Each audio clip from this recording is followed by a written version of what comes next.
taking your mind off of all that political drama that has gone on over the last how many months now? I mean, political drama doesn't really stop anymore. Just the elections were last night, and I'm sure the last thing you wanted to do is hear about all the different election results. We know one way to make you really happy. Get you in a real good mood in case your candidate did not win. You fill your life up with a whole bunch of dirty smutness, and then you're in a good mood. It's Wednesday, baby. It's your bonerific Wednesday episode. I like that little pun there. What's that? Bonerific? Yeah. It wasn't really a pun, but I was just... Your wordplay. Yeah, that's what I'm going to start doing. That's what we're going to start calling Wednesdays. Bonerifics. Bonerific Wednesdays. Okay. So that way you can enjoy Smut Tales just a little bit more. We have some other stuff that we're going to get into in the podcast as well. We found out who the sexiest man is, so we'll discuss that and get your thoughts on if you really think that the sexiest man is the sexiest man. And this feat by one man in Philadelphia is bigger than the Philadelphia Phillies making the World Series. It involves eating one certain thing for X amount of days. And I'll tell you what that is. Coming up later here on the Luke Kelly Show. First, it's Wednesday, so we got to get right to it. We have a smut tale. Nora had a ton of highlights here in this book. The last time, it was at 36. Is that still the number of highlights that you had in this book? I ended up with 36, and I think maybe 6 of them were not smut related. So out of the because I highlight also cute romantic-y stuff too, because I'm a girl. But majority of the highlights were just smut after smut, and it was just chef's kiss. So was it hard for you to pick a quote for this week since you had 36? Yes, because I'm sitting here, I'm like, oh, this would be a good one. But then I would read it, and I'm like, oh, that's the podcast one. And then I would get to another scene, I'm like, oh, that's the podcast one. So it would be one up after one up after one up, huh? They just kept one-upping each other, and I'm just sitting here like, oh my goodness. So well, that's the signs of a good book. It is. So this book was called Icebreaker by Hannah Grace. Now this is a first-time author. So the fact that this book was a 5-star book for a first-time self-published author, amazing. Cannot wait for book 2. And it's settings of this.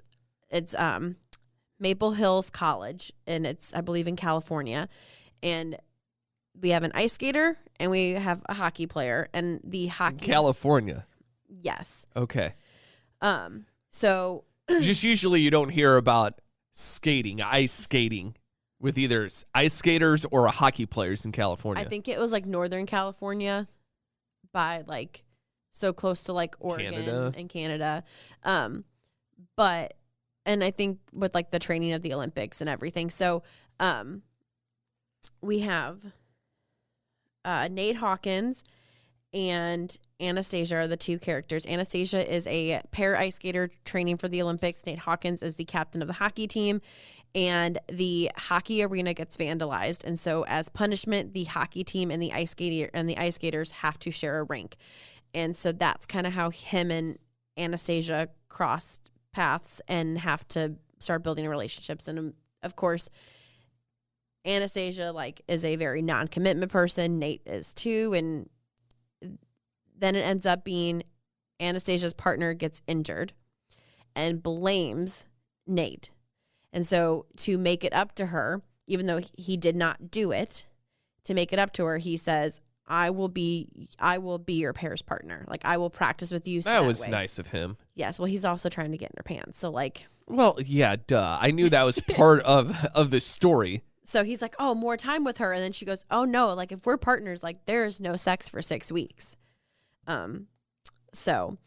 But that's a lot to ask for. 6 whole weeks of doing some sort of figure skating routine where I'm sure you're up close on each other. He's lifting her up. And yeah. So obviously, they're horny college kids. Do you really think they made it the 6 weeks? I think they made it about a week. And she's also, she decides to move in with him in the hockey house. I'm surprised. There might be a quote or a highlight in there. If she moves into the hockey house, there might be a train scene in that book. No.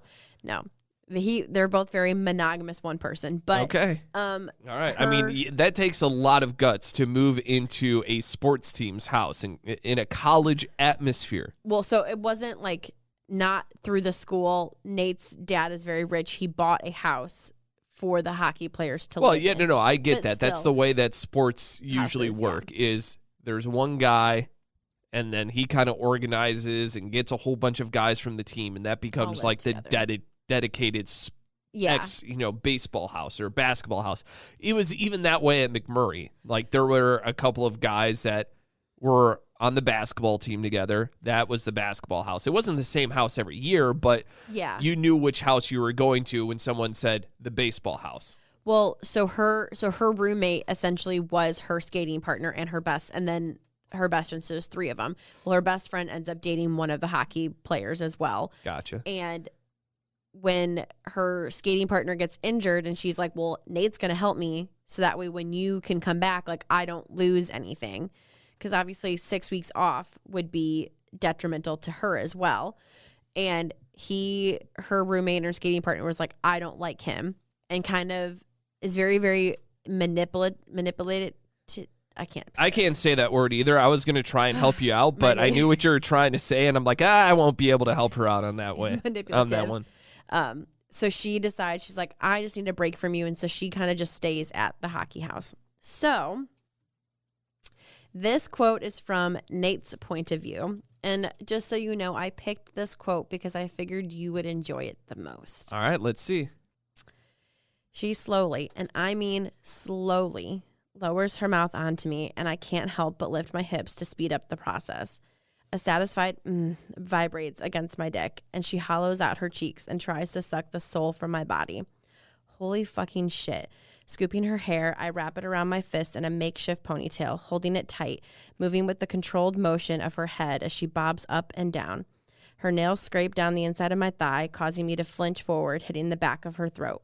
For a split second, I worry I might be too much for her, until her watery eyes watch me through thick, dark lashes, and even when she's noisily gagging on my dick, she looks smug.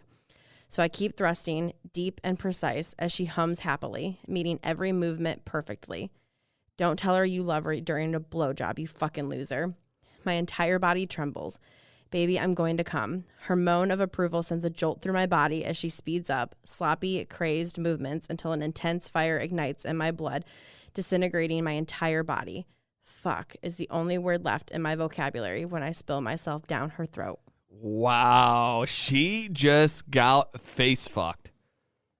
She was gagging so hard, she had tears running. Oh, yeah.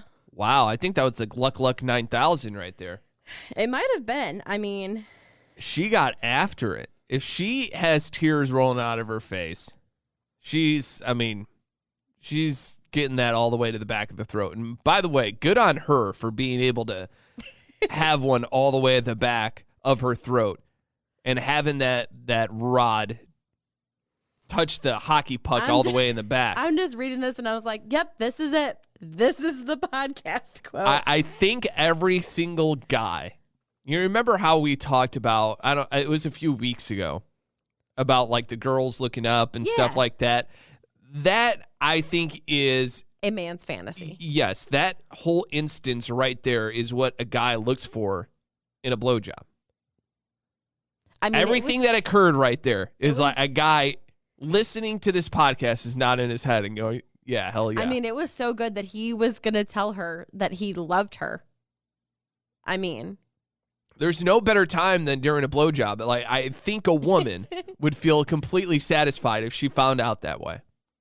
I mean, you're not even finding out, but just like, you'd be like, wow, I give that good a head that he's saying, I love you. That is some reassurance, though. I mean,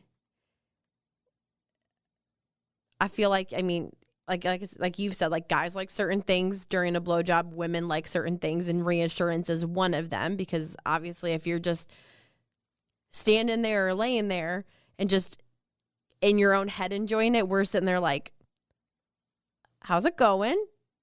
We're doing okay. Well, the way that a lady should probably judge that is By how fast? how fast, I would say. Yeah. And it seems like she did everything really well, that the dude got off pretty quick. I agree. So I do have like a half quote. This is not a... Nope. No. You remember the last time. But this Nope, isn't nope, a nope, smut nope, quote. nope. This is regarding smut tales because she is reading a smut book, and I wanted to read his response to it because I feel like this should be every man's response. I don't know. I'm kind of against it. But it's not an actual smut quote. I'm still kind of against it. So I don't get to read it? No. Oh, okay. Don't seem so sad about it. I just felt like for educational purposes, this is how every man should react to it. Okay, fine. Go ahead. It's not porn. It's a romance book that happens to have a little bit of sex in it. She tries to hide her face, and I hook my finger under her chin, tilting her face up to mine. I gently press my lips to hers and lean into her ear and whisper, "Anything you read, I'll do to you when we get home." And when I lean back, I can see thousands of possibilities flashing across her face. It's honestly not that kind of a book, but I do have some at home that might be. The flush of her cheeks intensifies, of interest to you. I love a woman who enjoys reading. Well, I have to say, I think that was a little bit more smutty than what I thought it was going to be. Yeah, there wasn't the actual act of it, but the explanation, the explaining there of leading to that. As a woman, the most fun, like not the most fun, but like part of the enjoyment of reading a smut book is like picturing their significant other doing those things to them. So what if you were to watch that? That's porn. I know, I understand, but that's why I'm saying, what if you watch that? If you watched one of those acts occur, Yeah. would you have that same mindset? Yeah. Oh, okay. Reading's just more fun to me. That's your cup of tea, I guess. I think reading it, I get more emotionally invested in a character. And so then I get more emotionally invested in a I could see smut that. scene where... Listen, these actors and actresses have about 30 minutes of being able to tell a story. They have 30 minutes to tell this story. Yeah.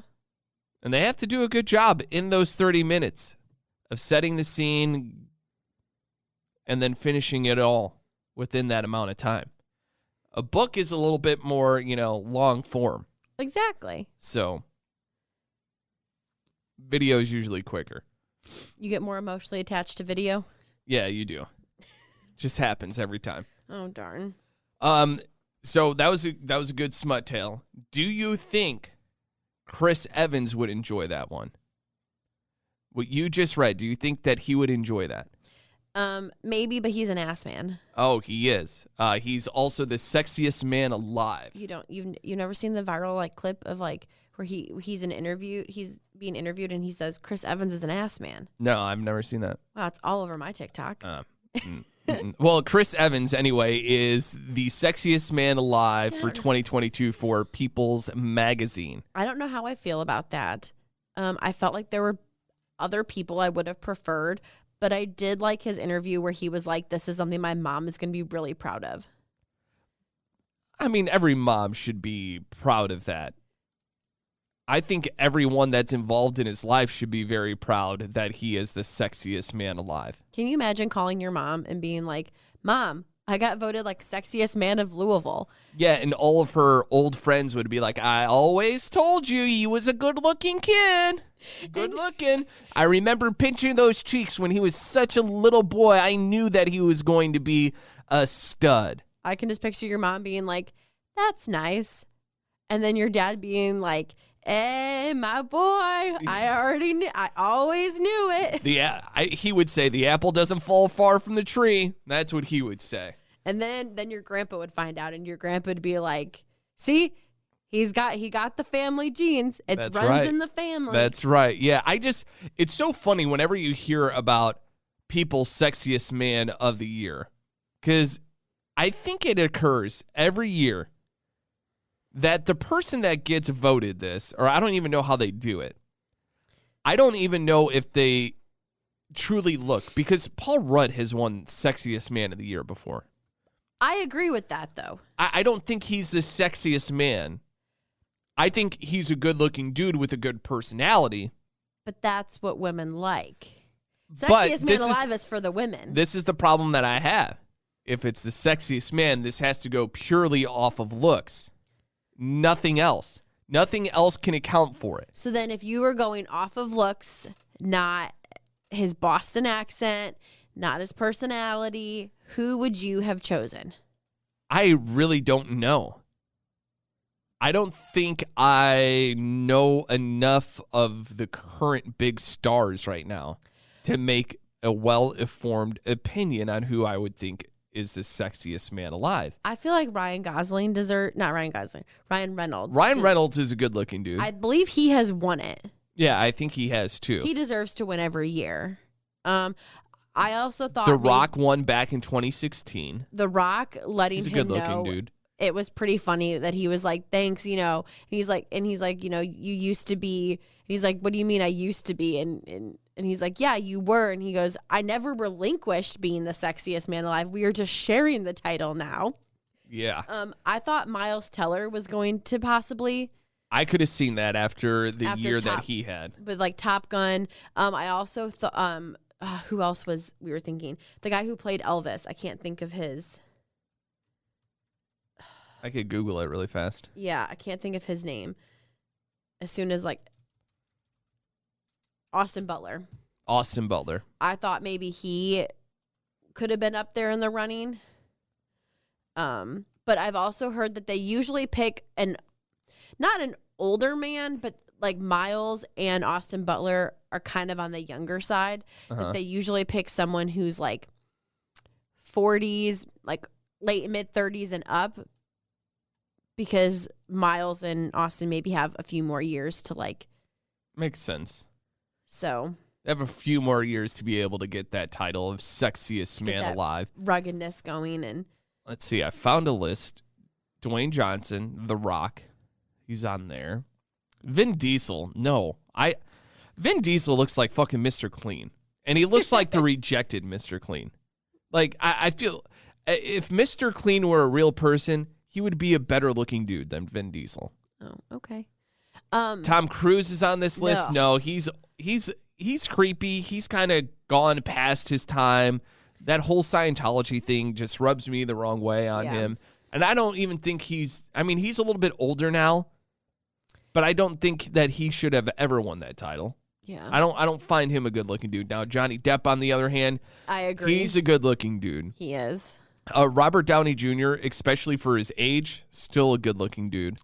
Who am I thinking? The guy from The Greatest Showman, Hugh Jackman. I could see him winning. Yeah, he's on this list. Okay, well, at least he's already won.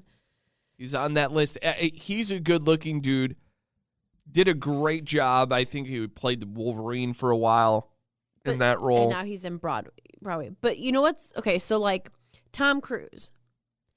He's not that good looking of a dude, and he's also kind of weird. Where like even people who are kind of like, you know, maybe Chris Evans, like he's not the sexiest man that you could think of, but like he's a nice guy, has a really fun personality to him. Like you kind of fall in love with them. So like you don't fully disagree. And you know, you got like Hugh Jackman, like who, you know, he is good looking, but he may not be your cup of tea, but like he's got that like kind, soft soul that you like fall in love with. So like, you know, The Rock. What are you going to say about The Rock, huh? Be careful. He'll lay the smackdown on your ass and drop you off at the Smackdown Hotel. He can smell what I'm dishing out already.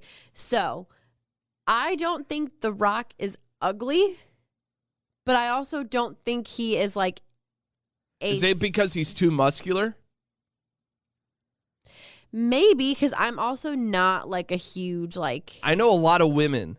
Yes, they want to have a man with muscles, right? That's like always what girls grow up wanting is a man that has some good muscles.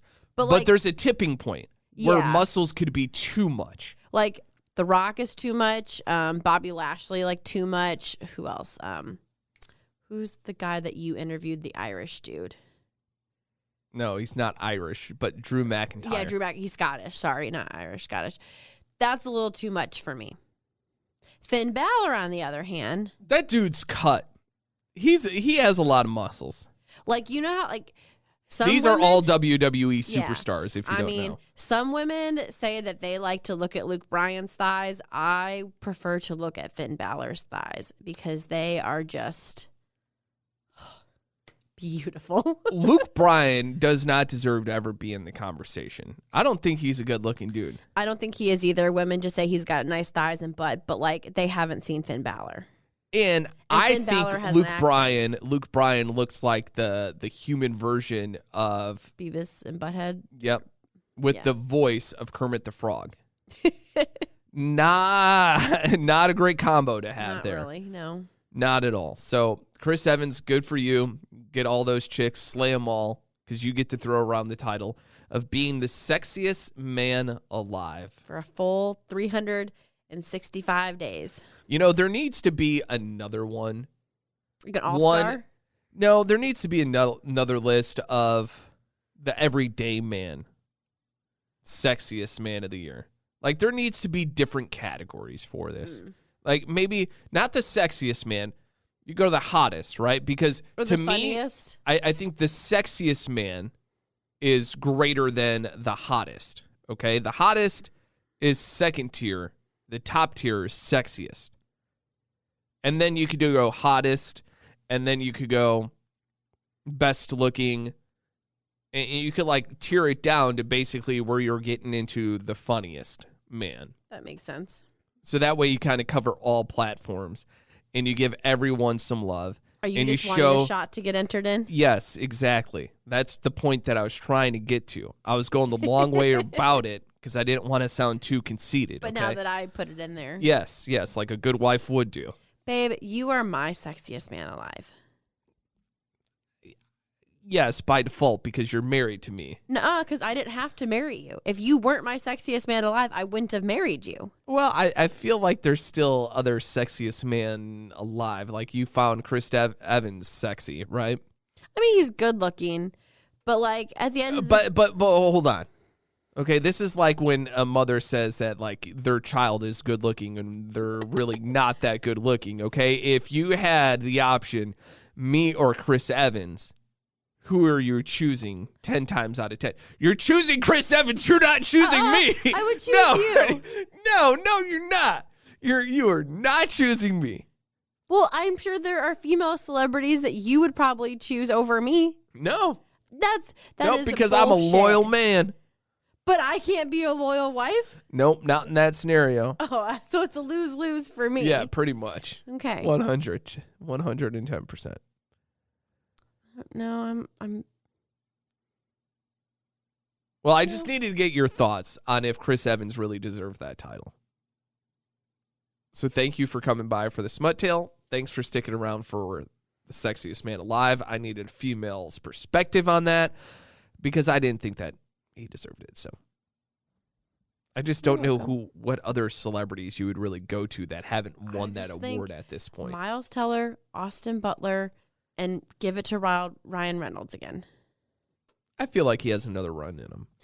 I mean, Taylor Swift could have won it because she has a song called The Man. She could have. Becky Lynch could have won it a few years ago. She could have. But she's not the man anymore.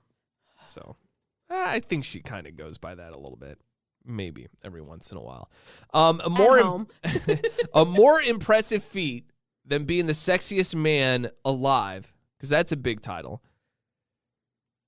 There is a guy in Philadelphia that I think did almost the impossible, because this dude sat down for 40 days to eat rotisserie chickens for 40 straight days. I love rotisserie chicken, okay? Costco probably has one of the best rotisserie chickens. And it's super cheap. It's like $4.98 a pound or $4.99 a pound, whatever it is. It's really good.